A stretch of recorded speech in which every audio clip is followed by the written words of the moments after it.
Basketball is special. The size of the court and the lack of pads or helmets give fans the most intimate experience of a team sport that exists. And because of the different styles that basketball allows for, players develop their own distinct identities and signature styles through their creativity, flair, and athleticism. And although no player succeeds alone, the scoring volume and two-way nature of the sport give individual stars a nearly unprecedented amount of control over the flow and outcome of a game.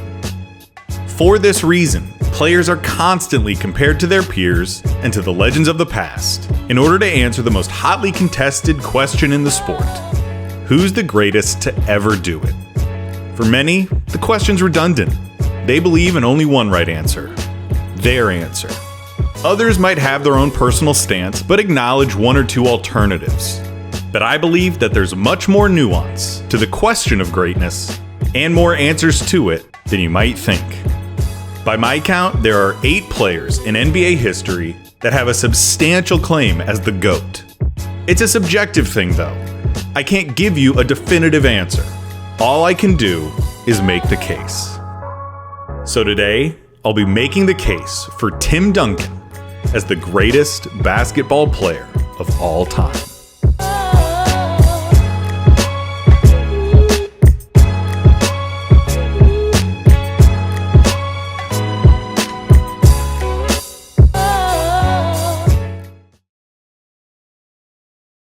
I know what you're thinking. No way. There's no chance that Tim Duncan is the GOAT. He's not even the best player of his generation, you might say. You're thinking that there's no way that Duncan belongs in the same company as some of the other players in this series. And if you believe that, there's probably 3 things that you'll bring up as I make this argument. 1, his second act. If you're the kind of person who rates players through spreadsheets, his career in the 2010s is statistically underwhelming. 2, his peak. You might say that Duncan never had a real peak, where he was the most dominant player in the league night in and night out, like someone like Shaquille O'Neal was. And 3, Greg Popovich. Duncan has always had Pop, one of the very best coaches of all time, in his corner. I hear you, and I promise to address those throughout this video as they become relevant. Let's start with the big picture stuff. Duncan was a 5-time NBA champion, a 3-time Finals MVP, 2-time regular season MVP, 15-time All-Star, and he made 13 All-NBA teams and 15 All-Defensive teams. Those 5 championships are more than Larry Bird or Wilt Chamberlain won. His 15 All-Defensive selections are the most of anybody ever. His 15 All-Star appearances are tied for 3rd all time. He has as many regular season MVPs as Kobe and Shaq combined, and only Michael Jordan and LeBron James have more Finals MVPs. Don't forget about his college accomplishments though, because remember, Duncan came out of Wake Forest after 4 years, despite people like Jerry West, who said he could have been the #1 pick if he had left after his sophomore year. Instead, by the end of that collegiate career, he was a 3-time Defensive Player of the Year, 2-time ACC Player of the Year, 2-time Consensus All-American, and was the National Player of the Year his senior season. And when he heard his name called on draft night, he had left college basketball as its all-time leader in rebounds. That snapshot of a basketball career should be enough to have him at the table of any GOAT conversation. But you're not totally sold. To look at his career further, let's examine his place on some of the all-time leaderboards. Here's where he ranks all-time in the major statistical categories. There's some impressive stuff here, but for the most part, it doesn't really jump off the page at you. His career totals are substantially less impressive than other players at his position, like KG, Karl Malone, or Dirk Nowitzki. And that is because you can't judge Tim Duncan's numbers like you can with most players. Imagine, in 15 years, if someone said to you that Russell Westbrook was better than Steph Curry, citing how many points and assists and rebounds Westbrook had. You'd laugh, right? Because you know that those numbers don't tell the full story. It would be impossible and irresponsible of me to talk about these players without mentioning the raw data that exists with them. But by measuring players purely by their box scores, you're leaving out the context in which those numbers were achieved. The context that makes those numbers meaningful. Such is the case with Tim Duncan, whose success and greatness transcend a box score. You can't judge Tim Duncan with numbers alone. The fact of the matter is that if you ran a team and you could pick from any NBA player to ever play the game, and your goal was to set your team up for success, you would pick Tim Duncan. For one, you have his play on the court, and we are going to talk about some numbers here for a little while. Offensively, he was dominant through the first 10 years of his career. From 98 to 08, he averaged 21.5 points, almost 12 rebounds, and 3 assists a game, while playing on one of the slowest teams in the league. In those 10 years, his teams never once ranked in the top half of the league for pace.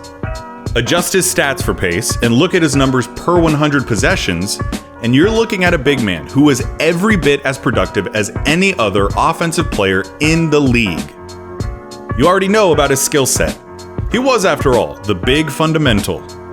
He could pass out of double teams, face up and break down the defense with surprising agility, consistently knock down shots from the elbows, and torch any big man in the league with his array of moves in the post and subtly imposing physicality.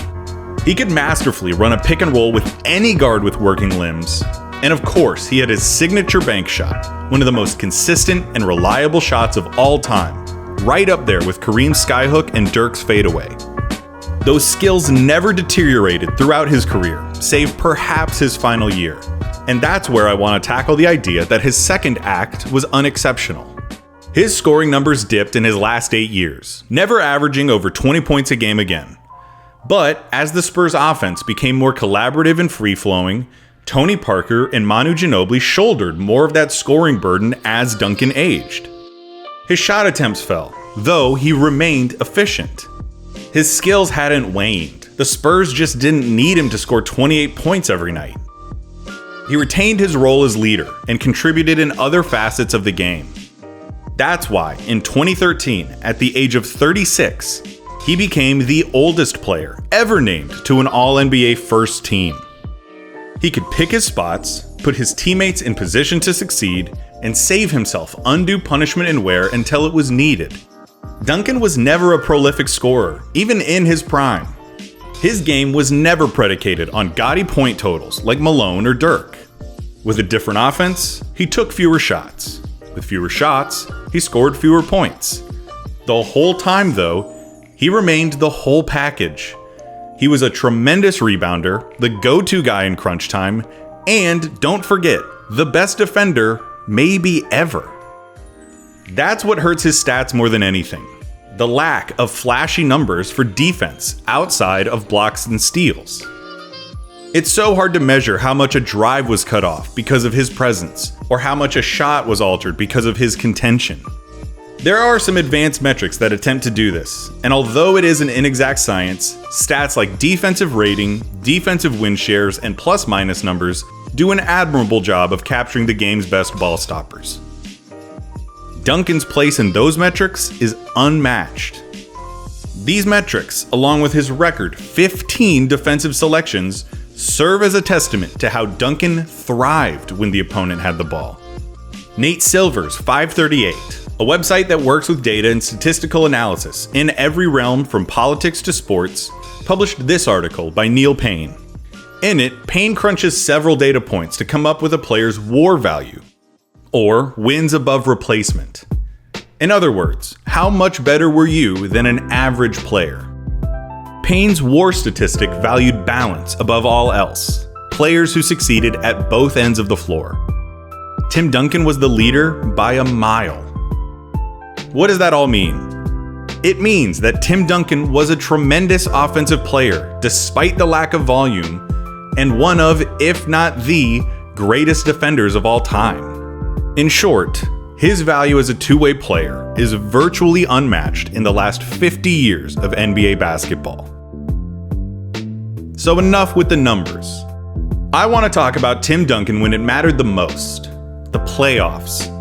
And I want to use this time to dispute the idea that he doesn't belong in the GOAT conversation because he never had a transcendent peak.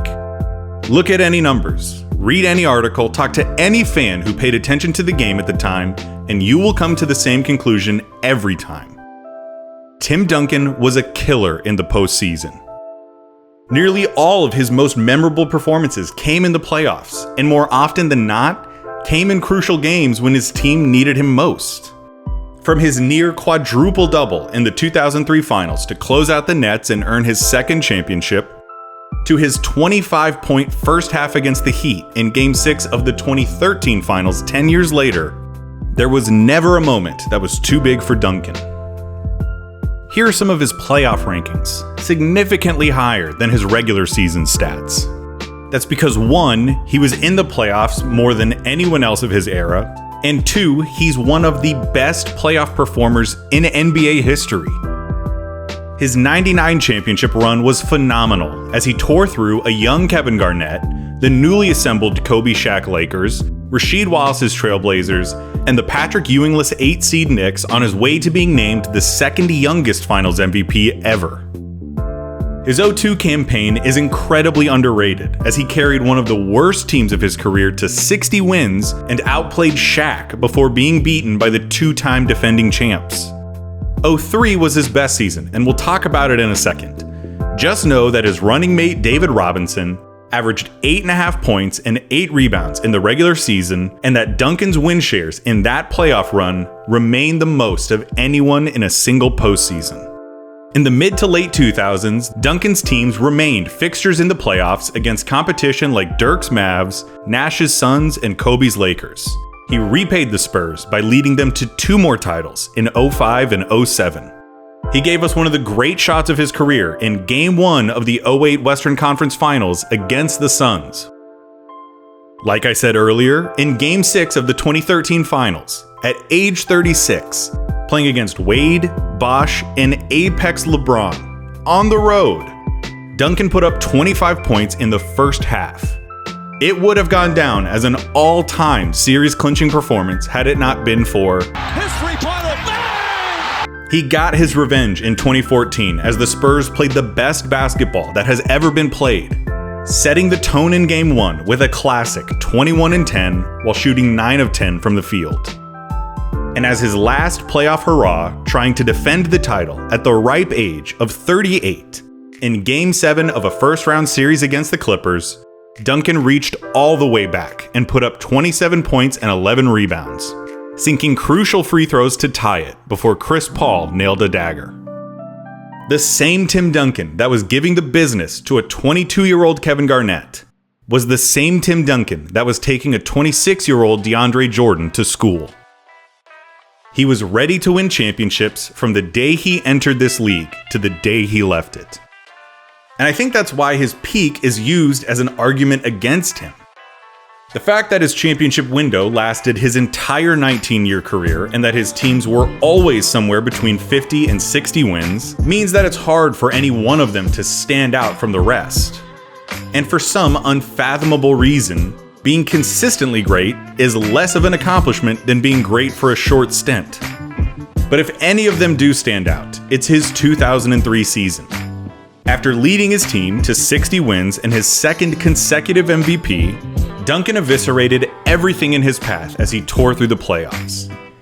He upended the Suns, ended the Lakers' 3-year reign as champions, and outdueled Dirk before absolutely torching the Nets in the finals. By the time he was holding the trophy, it was clear, beyond a shadow of a doubt, that Duncan was the league's best, most complete player. Listen, I'd be lying if I said that Duncan's peak was higher than Shaq's. Shaq is the most dominant physical force since Wilt Chamberlain. But even still, there has never been a player at his position who has come anywhere near the apex of Timothy Theodore Duncan. The truth is that Shaq was so much more of a spectacle. To watch Shaq at his peak was unlike anything else. To see someone of his size and stature move so powerfully and fluidly is still something of a miracle. To see Duncan at his peak was a lot like seeing him 7 or 8 years later. He was just a little faster, a bit stronger, and a touch quicker. But do aesthetics equal superiority? I'd say no. And although Shaq in his prime was certainly a more dominant offensive player, there was never a time when he could match Duncan's abilities as a defender, leader, or teammate. The two are antitheses of each other. Shaq loves fame. Duncan loathes it. Shaq would sometimes show up to training camp out of shape, often battled with his co-stars, and finished his career having played for 6 different teams. Duncan took great care of his body, cemented himself as the cornerstone of his franchise, and as one of the most celebrated teammates in NBA history. Shaq cared a little too much about what everyone thought about him, while Duncan couldn't have cared less. And while I'm at it, addressing these points of criticism, let's go ahead and tackle Pop. He would be the first one to tell you that he wouldn't be here without Tim Duncan. For one, Duncan can play any style of basketball in any era. You want to go old school? Slow pace, dump it off to the big man down low, let him bang and be solid on defense? Titles. Remove the hand checking and illegal defenses, increase scoring, and start moving toward the perimeter? Titles. And when the league went small ball, the pace exploded, and shooting and ball movement became more important than anything, the Spurs posted the largest margin of victory in NBA Finals history. Second, he can play with any team. Honestly, has any superstar done more with less? Jordan had Pippen his entire run and Rodman for the last half. Bird had McHale and Parrish, Wilt had West and Hal Greer, Russell had Cousy, Jones, and Havlicek, Magic had Kareem and vice versa, Kobe had Shaq and vice versa, and LeBron's had Wade, Kyrie, and Anthony Davis. Duncan's best teammates, Tony Parker and Manu Ginobili, combined for 3 third-team and 3 second-team All-NBA appearances. They're great players, and they're both in the Hall of Fame, and not to take anything away from them. But Duncan's most important running mates are the only ones that I've mentioned who weren't on the NBA's 75th anniversary team. Third, and most importantly, Duncan forged the culture of the Spurs. Pop was essential in acquiring players and reinforcing the culture that Tim Duncan wanted, but Duncan was truly the most vital component. The NBA is a star-driven league, and finding a great player who hasn't gotten a coach fired is like finding a good Star Wars movie. They're few and far between. Not only did Duncan not get Pop fired, he let Pop coach him harder than any superstar has ever been coached.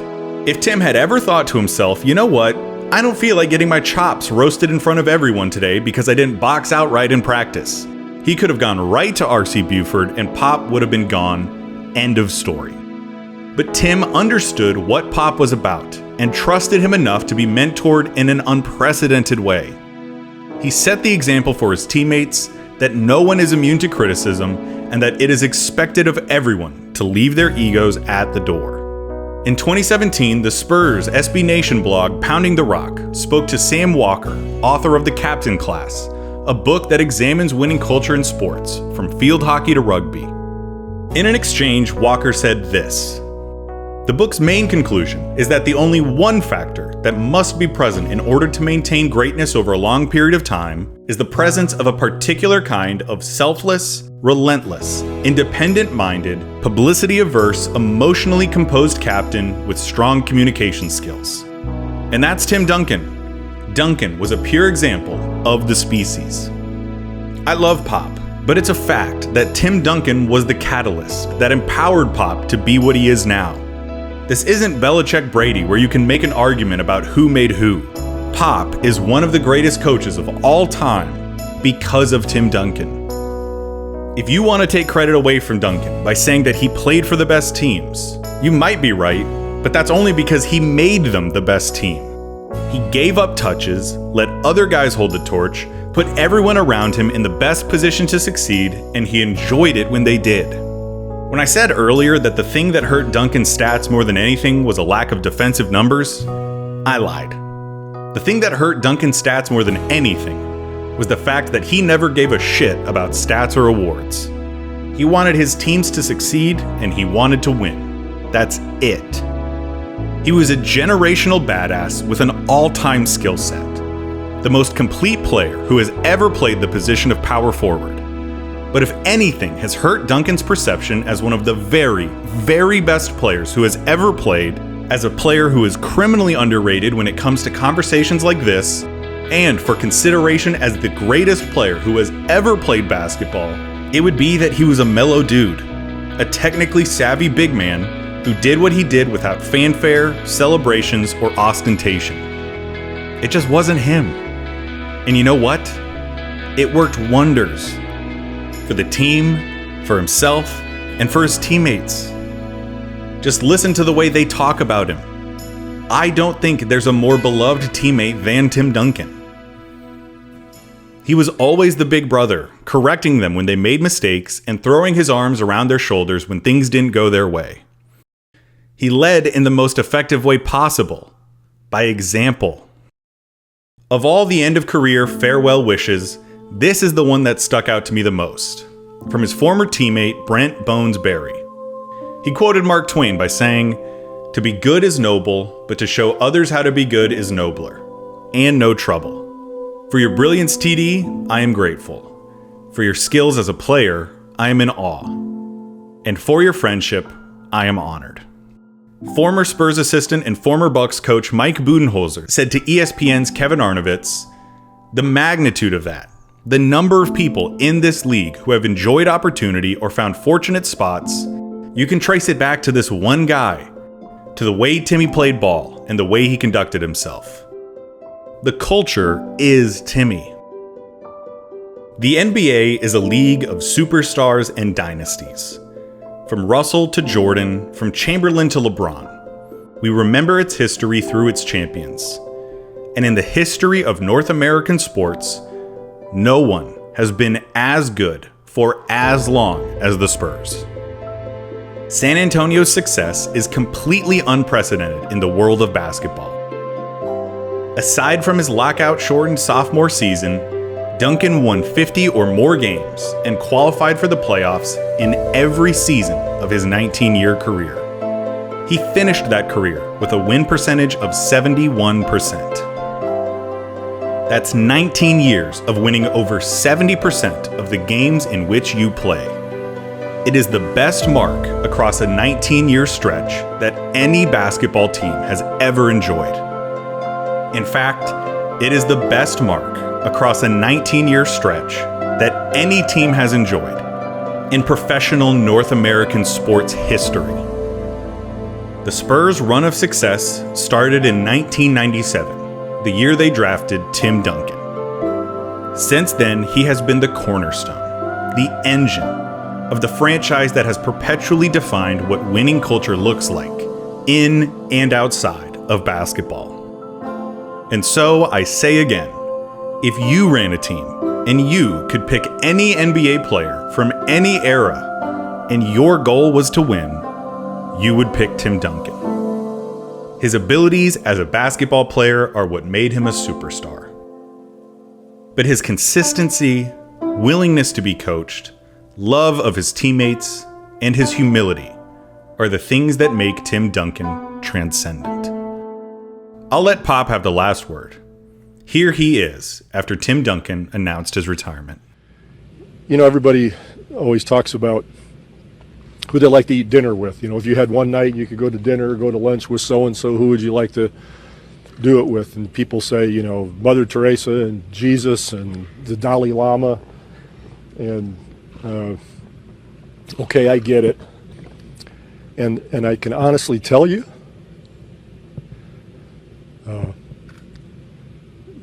my dinner would be with Timmy. And it would be because he's the most real, consistent, true person I've ever met in my life.